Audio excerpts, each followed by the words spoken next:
பரம்பொருளாகிய விஷ்ணு பகவான் தன்னுடைய வாகனமான கருட வாகனத்தில் ஏறி உலகை வலம் வந்து கொண்டிருந்தாராம்.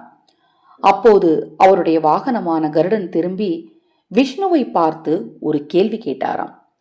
எம்பெருமானே, மனிதர்களின் இறப்புக்கு பின்னர் என்னதான் நடக்கும் என்று கேட்டாராம்.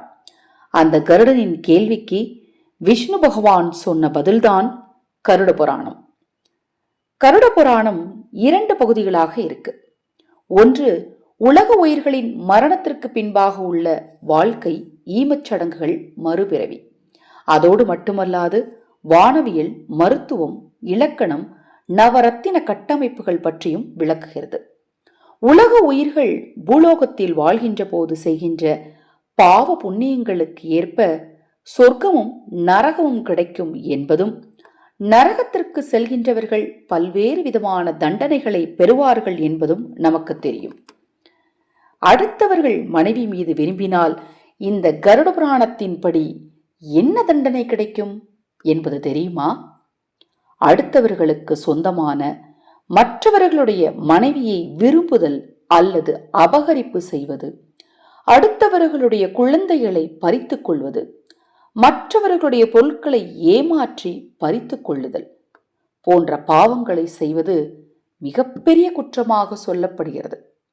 இந்த குற்றங்களை செய்தால் அவர்களுக்கு கிடைக்கும் தண்டனையின் பெயர் என்ன தெரியுமா? தாமிசிர நரகம்.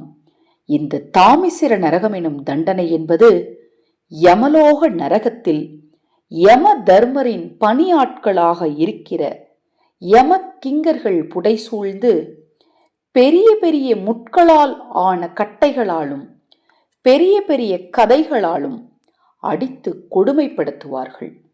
இதுதான் தாமிசிர நரகம்.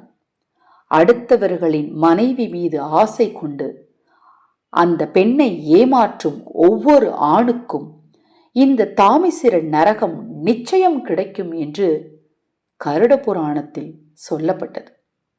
இது போன்ற புராண விஷயங்களையும் புராண கதைகளையும் வாழ்க்கை நெறி தத்துவ கதைகளையும் தெரிந்து கொள்ள இந்த எபிக் டாக்ஸ் தமிழ் சேனலை சப்ஸ்கிரைப் பண்ணிக்கோங்க.